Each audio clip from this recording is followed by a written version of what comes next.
walang sino mang tao ang may kakayanan na magkita tayo.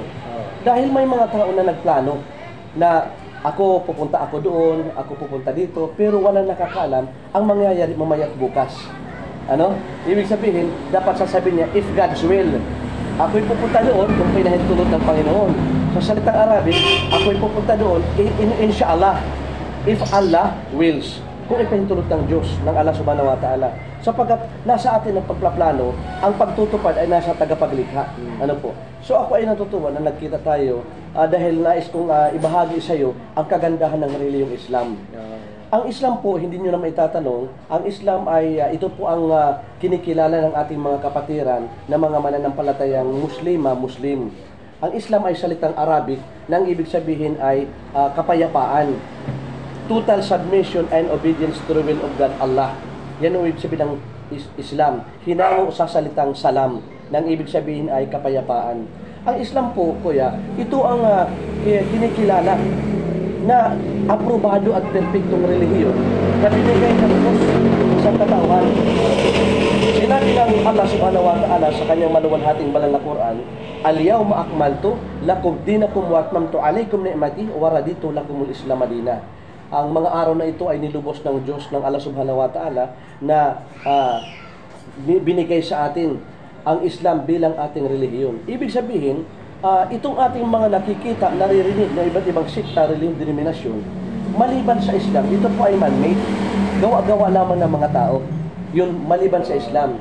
Sapagkat ang Islam po, bago likhain ang pinakaunang tao na si Adan, Islam na po, may relihiyong Islam na po. Yun po ang relihiyon ni Adan, Abraham, David, Moises, Jesus Christ, ni Birhen Maria, ni Jesucristo at ni Propeta Muhammad na huling sugo ng Allah subhanahu wa ta'ala. So maliban sa Islam, ang mga iba't ibang nagsusuputang sikta, relihiyon, yan po ay gawa-gawa lamang ng tao, man-made. Ibig sinabi ng Allah subhanahu wa ta'ala sa kanyang maluwalhating banal na Quran, wa may yabtaghi ghayra al-islami dinan falani yuqbala minhu wa huwa fil akhirati minal khasirin.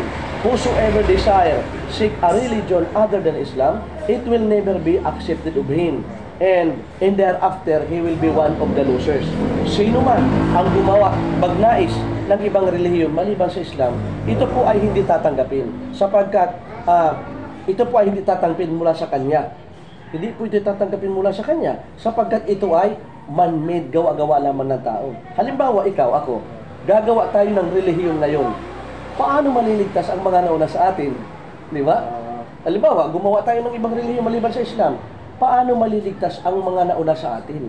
Halimbawa, nanay natin. Kailan lang, di ba? Isinilang tayo ng magulang. Ang nanay, mga lolo, lula, mga pinsan natin matatanda. Paano sila maliligtas kung ang relihiyong gagawin natin na yun lang natin gagawin? Ako. Kaya sino man ang magnais ng ibang relihiyon maliban sa Islam, ito ay hindi tatagatin mula sa kanya, at sa kabilang buhay, siya ay kabilang sa mga talunan. Talunan sapagkat gumawa siya ng ibang relihiyon maliban sa Islam. Kaya nga ang nakakalungkot, ang mga membro, minsan sila ang kawawa, yung leader, yun ang may masasakyan, magagandang mga bahay. Sapagkat may mga naririnig ako ng mga 50% sila sa ikapo, 50% sila sa mga offering, samantala ang mga membro ay halos naglalakad lang, wala silang sasakyan. Ano po? Pero sa Islam po, madam, sa Islam po, sir, ay hindi ito pinapahintulutan na mag-underestimate tayo sa mga kapatid natin, lalo na sa mga miskin, mga mahihirap. Kung sino ang mayaman, tutulungan niya ang mahihirap. Ano po? Yung sino ang mayaman, yun ang magbibigay ng regalo sa kanya at tutulong. Hindi po yung mahirap ang tutulong sa mayaman. Balik tayo po doon. Ang Quran naman po, ito ang salita ng Diyos. Dito po natin malalaman ang mga kautusan ng Diyos, ng Allah subhanahu wa ta'ala. Ang Quran ay salita ng Diyos, ng Allah subhanahu wa ta'ala, na walang dagdag, walang bawas. Opo. Kay pastor kasi ako ng born again, kung mapapansin mo, yung Quran, yung Biblia. Yan yung ang pinakasalita ng Diyos po. Ang Biblia naman, yan ang hinahawakan ko nung pastor pa ako. Kung mapapansin mo, kapatid, nung nagbabasa ako ng Biblia, 2 Judas ang aking nabasa. Si Judas daw ay nagbigti. Yung pangalawa naman doon sa Biblia, sa isang libro, si Judas ay nagpatihulog. Nagpatihulog. Patihulog. Opo.